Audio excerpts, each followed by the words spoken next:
Leg 7, a 2,500-mile transatlantic dash from Boston to Galway, is almost a sprint in Volvo ocean race terms. But for some sailors, there's a vast emotional gulf to cross. In the last race, a crewman's life and a boat were lost here. And 3 years on, the threats to the fleet haven't changed. People often talk about the Southern Ocean, but you know, the North Atlantic can throw anything at you, really. Near freezing waters, fog and big depressions are clear and present dangers. Icebergs and wildlife always an outside threat. Suddenly a whale appeared out of the fog. I saw the tail and then I tried to go up a bit, but it was too late.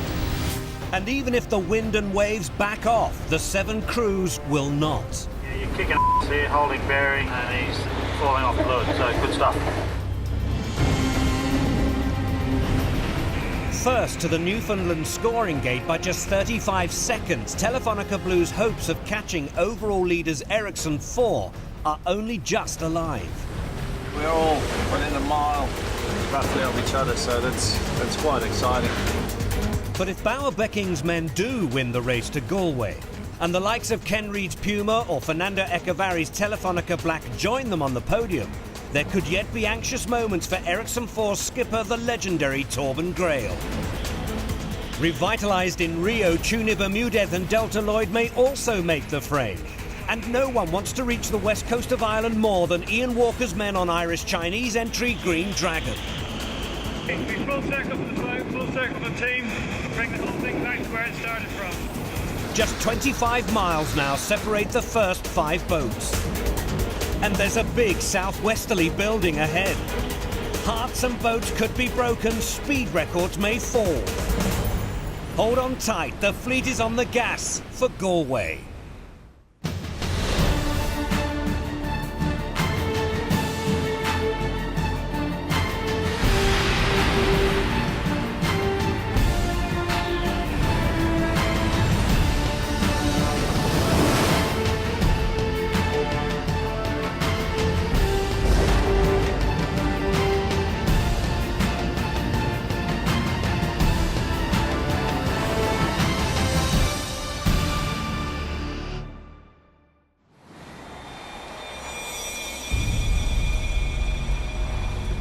By day 5 of the hazard-strewn Leg 7 from Boston to Galway, there's concern for the fleet's vulnerability and visibility.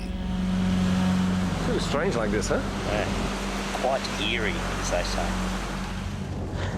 Wildlife presents real danger, and after a rapid fall in boat speed, Magnus Olsen's men on Ericsson 3 are having to reassess the damage caused by a collision before the scoring gate.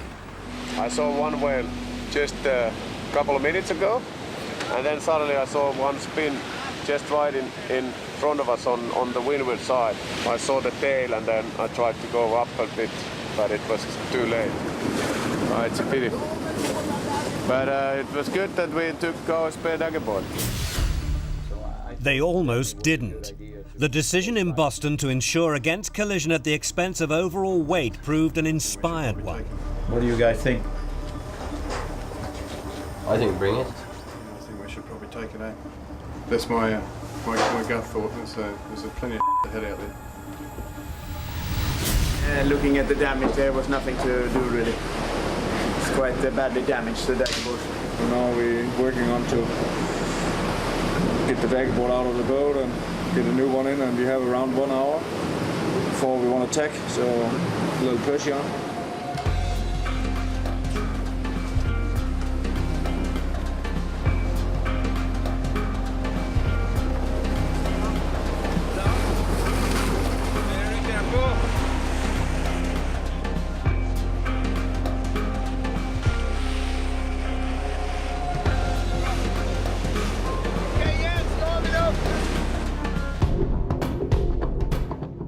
Telefonica Blue's decision to press for maximum points at the scoring gate and maintain their challenge to race leaders Ericsson 4 has paid off, but has cost them in terms of distance to the finish. The new leaders are their stablemates Telefonica Black, as the fleet heads around the southerly edge of the icebox, an exclusion zone designed to keep it away from the worst of the ice. But Fernando Echevari's crew has concerns of its own. De los labios de la quilla nos entra más agua de lo normal, no sabemos por qué, porque desde aquí no podemos ver. Y bueno, lo único que podemos hacer ahora es sellar la tapa, porque cuando hay mucha velocidad entra un poco de agua, entonces la tapa ya está sellada y hemos puesto arriba unas piezas de carbono con unas carracas brincar. De todas formas no tenemos peligro si bajamos velocidad del barco. El problema es cuando vamos muy rápido, por arriba de 20 nudos, el agua entra bastante, pero bueno, sí. As the fleet heads east, there are sudden and marked changes in conditions. Just come into a bit of funny water. This is certainly an area where we have a lot of different currents all meeting, little warm eddies spinning off the Gulf Stream, and a bit of action from the very cold Labrador current as well. We seem to be right in the middle of it. Some strange things happening.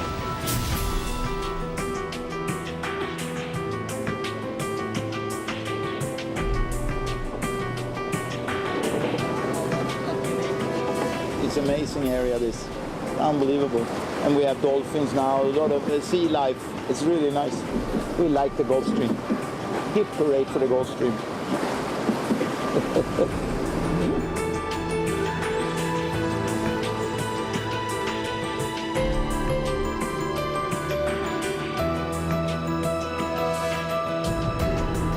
A more permanent change in the weather is on its way.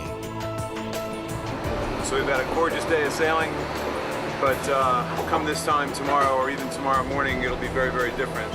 We're sailing presently in about 18 knots of breeze downwind, beautiful stuff. But about 4 or 5 more hours, we should be up over 25 and plenty on for the rest of the night, really for the rest of the trip. Ken Reed's men are now fighting for the lead with Telefonica Black.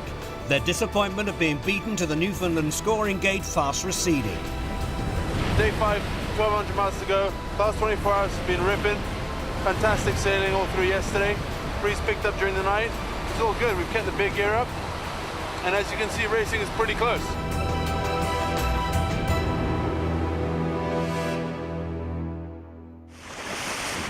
For Green Dragon, 15 miles behind, the approaching low-pressure system can't come soon enough. Lighter in the keel than its rivals, the boat needs heavy running conditions if the 3 Irishmen in Ian Walker's crew are to realise their dream, a podium finish in Galway. It's obviously a huge part of what the project's about, not just the boat and the team, but also the Irish stop, the Galway stopover for the Volvo Ocean Race. And all the lads on board will remember Galway from when we were training pre-start about 9 months ago. And so I think, it's going to be a changed town by the time we get there now in 3 days' time.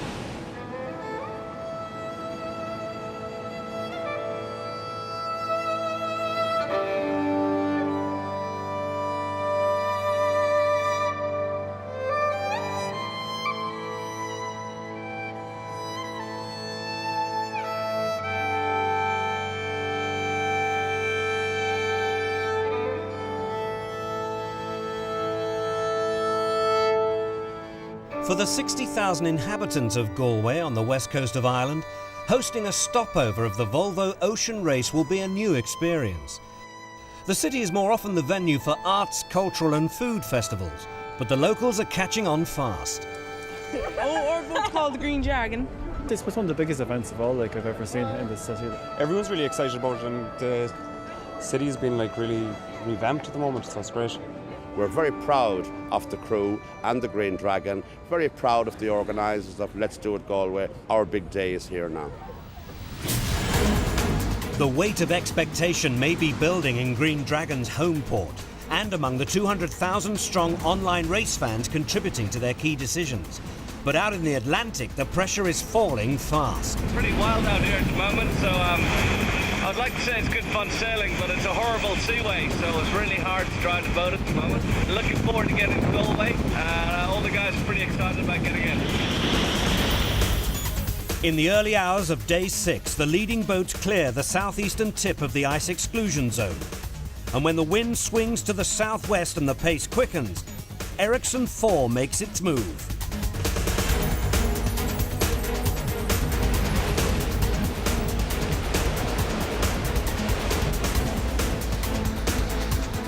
When Torben Grail's men hit the front, their two closest rivals on the overall leaderboard, Telefonica Blue and Puma's Il Mostro, are the first to respond. Only for the Red Boat's pursuit to come to a jarring halt some 12 hours later. The rudder is snapped off about 6 inches below the hull. It's obviously what caused that wipeout. We're going to have to jibe now, which is fine. And then we're going to have to get a spare rudder in, which is going to be a mission. Fourth on arrival in Boston on the last leg, Ken Reid looks like missing the podium again on the next.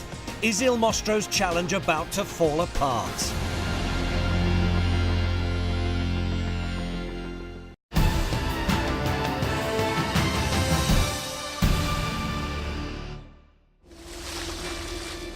Leg 7, day 6.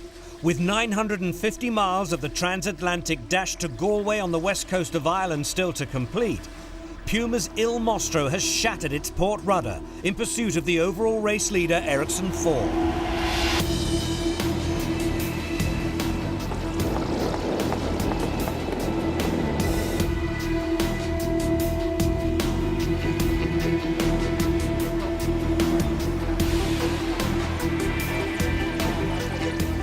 The man over the side attempting to fit the emergency rudder is bowman Casey Smith.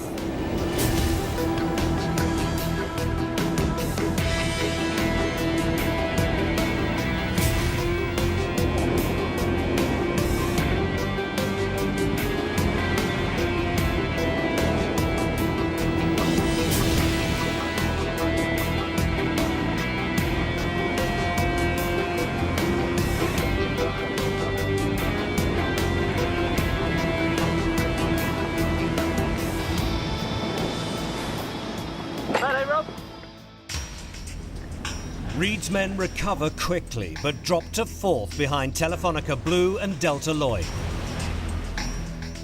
Earlier on day 6, Ericsson 4 makes a major break as a cold front sweeps over the fleet. Charging north in stronger winds and bigger seas, Torben Grail's move creates a north-south split of over 100 miles, but does little to extend his 9-mile lead. At least for now.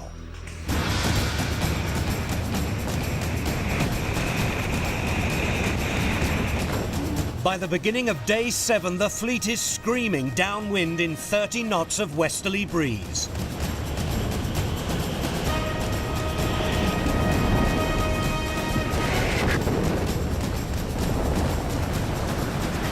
Tracking Ericsson 4 in the north and desperate to stay within striking distance in conditions that suit them at last is Ian Walker's Green Dragon. This is a of a job.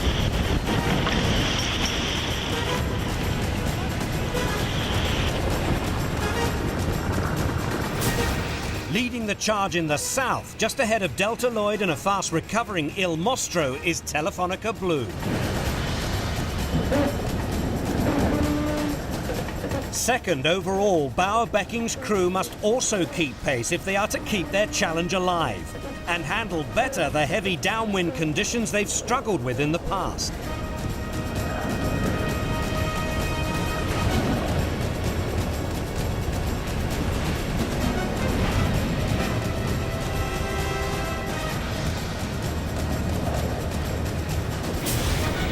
At the tail of the fleet, some 45 miles behind, Ericsson 3 is also on the charge, even with the damage to their keel fin they now know was also sustained in the earlier collision.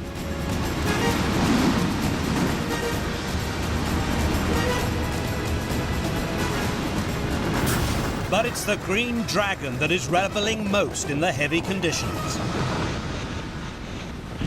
It doesn't get much better than this. We've got 30 knots of wind, pretty big seas running out here.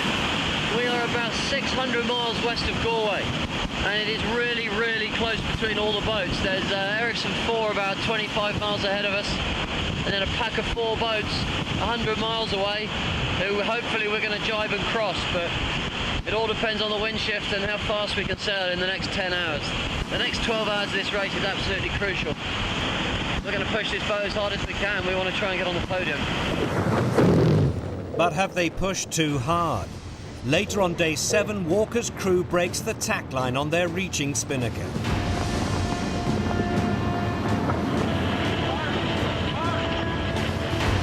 The sail almost completely destroyed. They've no option but to switch to their bigger spinnaker, leaving them on the very edge of control.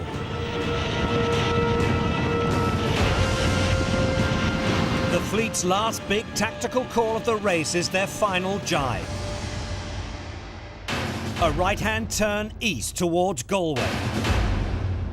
If it's timed wrongly with the expected southwesterly wind shift, hard-won miles and places will be lost. To conceal their intentions, at 1600 on day 7, leaders Ericsson 4 and Puma's Il Mostro slip into stealth play, a tactic adopted by Telefonica Blue, Green Dragon and Delta Lloyd 3 hours later. They will receive no further position reports for the next 12 hours. Ericsson 4 is the first boat to jibe at 2000 GMT. Next boat to jump is Green Dragon at 2130. Puma, Delta Lloyd, Ericsson 3 and Telefonica Black all follow in the hour before midnight. Last to jibe is the boat furthest south, Bauer Becking's Telefonica Blue. It's 0700 GMT on day 8 before the new picture emerges. Ericsson 4 has extended its lead to 30 miles, but in the battle for second, Puma's Il Mostro and Green Dragon are almost neck and neck, with Ken Reed's crew holding a narrow advantage. Telefonica Blue is in 4th, pressed hard by Delta Lloyd. The deck has been shuffled for the final time. Now it's a 300-mile drag race to Galway.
Green Dragon's battle for second place with Puma's Il Mostro rages on during the afternoon of day 8. Ericsson 4 is still powering its way east, slowly extending its lead. 135 miles to go, and we are in a good position at the moment, and very happy. Our risky strategic work. I hope now that the wind will keep good enough for the finish.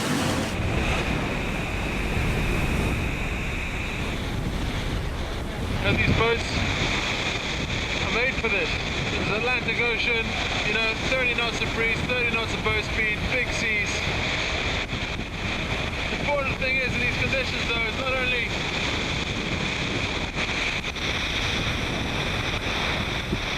going fast, but keeping the boats and people in one piece, which we've sort of managed to do so far.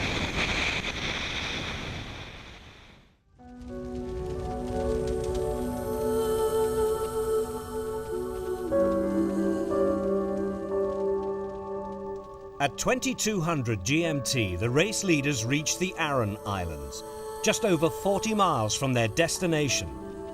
In Galway, the beacons and bonfires are already burning and the pre-arrival festivities well underway. A big Irish Saturday night in prospect.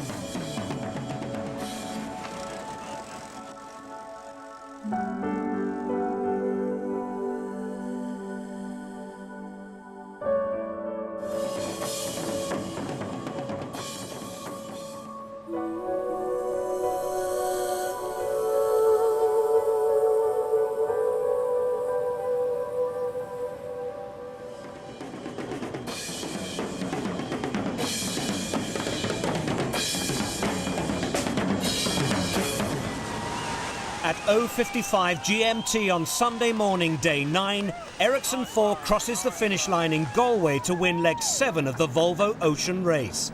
It's their second successive leg victory and secures an almost unassailable lead at the top of the leaderboard. God, you got me out of my bed and you said Commenting on how easy the first 4 days was, and then we got a rude awakening. Got a pretty good hiding for 3 days. But awesome sailing, unbelievable, out of control, fast, wet, exciting, unbelievable sailing.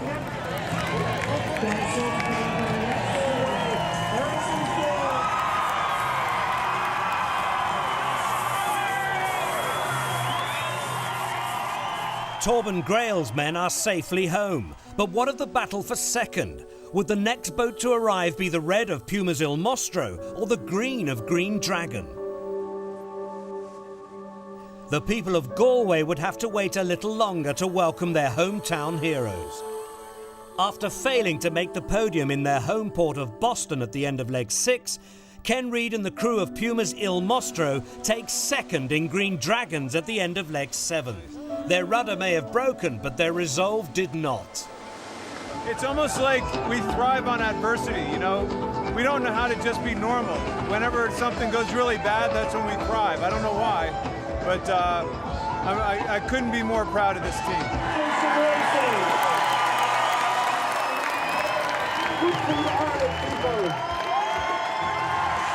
Just 11 minutes later, Irish eyes are finally smiling. After being pushed hard by Telefonica Blue, Ian Walker's Green Dragon returns to its home port in 3rd place, its first offshore podium position of the race. Well, we can confirm yet again that the Green Dragon has done what? Crossed the finish line, is on its way home.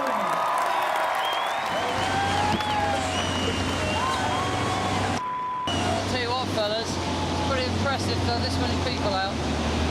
3:30 in the morning. Not the best funded crew, but perhaps the best supported. Ian Walker's men received the biggest welcome of a long and memorable night.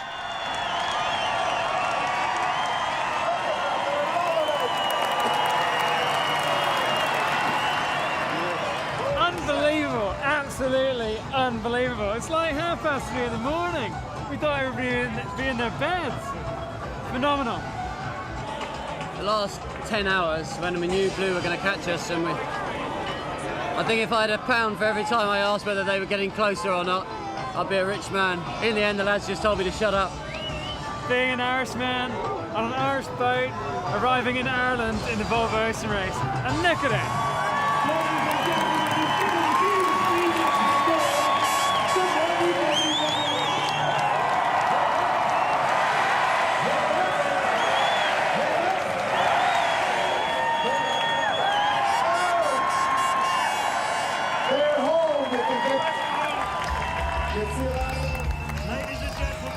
Another 11 minutes later, after a nerve-shredding battle with Ian Walker's men, Bauer, Becking and Telefonica Blue arrived to take 4th.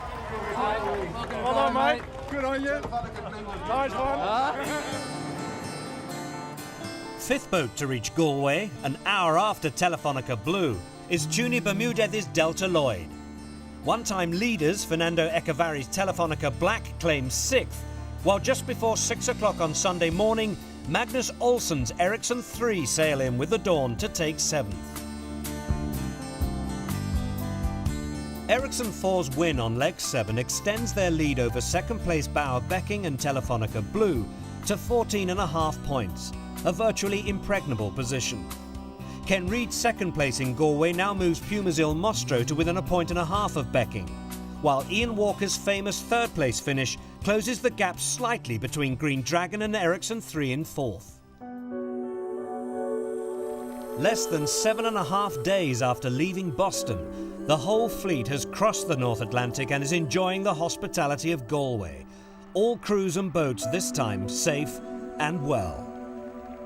3 short legs now remain, but the race leaders are already a long way over the horizon.